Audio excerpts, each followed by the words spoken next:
Hi guys, hi fam. I'm so here again. Welcome back to my channel. So today I'm diving into a topic that has got a lot of persons talking. I should have spoken about this long ago, like last week. Donald Trump returned to the White House. It has sparked so many reactions across Africa, including Nigeria, and there's a lot of speculation about how his policies would affect different regions, Nigeria, Africa generally.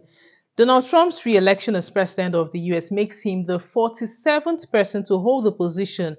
So today I'll be zooming in on Nigeria and by extension Africa, how his re-election is going to affect the continent. So what does Trump's return to the White House mean for Nigeria and Africa at large?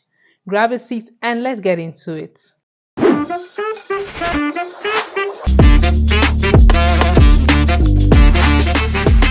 All right, before we get into what could happen, let's rewind a bit. If you remember, during Trump's first term, Nigeria's relationship with the US was a little bit of, would I say shaky, to say the least. We can't forget the travel ban in 2020. On January 31st, 2020, Trump issued an executive order imposing new restrictions on US entry for citizens of several countries, including Nigeria. Now, that move restricted a lot of Nigerians, a lot of Africans from traveling to the US, especially for things like work, for studies, and even for a family visit. It was really difficult. Trump then claimed it was for security reasons, but let us be real, many of us saw it as unfair and we saw it as discriminatory. Now, with Trump getting back into the White House, there's that question, are we going to see these kinds of policies again? What do you guys think? Let me know in the comments. Now, let's look at trade and economic impact. Nigeria is one of Africa's biggest economies, right? And the United States is a pretty major trade partner for us, especially when it comes to oil. But remember Trump's America First agenda. Trump's policies aimed at boosting domestic oil production in the United States led to an oversupply of oil globally, and it contributed to a decline in oil prices. So Nigeria, which is heavily dependent on oil, we felt the strain, of reduced revenues.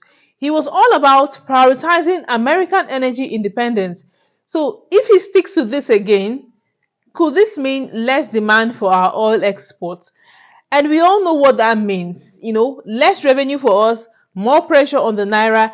And I don't know about you, but the last thing Nigeria needs right now is a weaker naira. Now let's talk about foreign aid and security support. In terms of security support, the Biden administration has supported Nigeria. The administration has committed over $1.2 billion in economic development, in humanitarian assistance, in health, in education, and in social services between 2017 to 2022. It also supported Nigeria's security and climate efforts through military security training and partnering to reduce carbon emissions. So the United States has been a strong partner in Nigeria's fight against terrorism.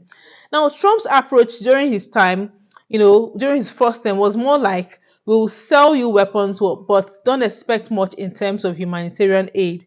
So aid funding under Trump, many experts are saying that aid funding under Trump will most certainly be more politicized than it already is, and it's going to be tied to national interests.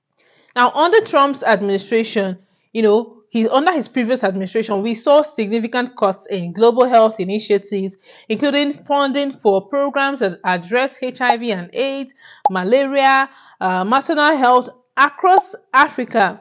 So we're looking at the possible cut in funding as Trump is coming back to the White House, and this can reduce, progress in reducing the infection rates, and it can leave a huge gap in healthcare support for Nigeria and for Africa at large.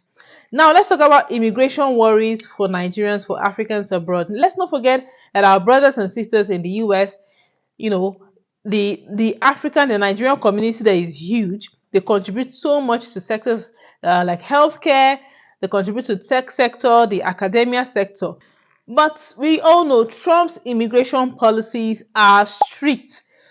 So him coming back with the same mindset is going to mean that there will be more hoops to jump through for work visas, for green cards. Even student visas, those things are going to become difficult. His travel ban had included several African countries, Nigeria, Sudan, Eritrea. So a second term of Trump will see the revival of these policies, and it will impact the African diaspora community in the US. During his first term, it got a lot tougher for Nigerians to move or even stay in US.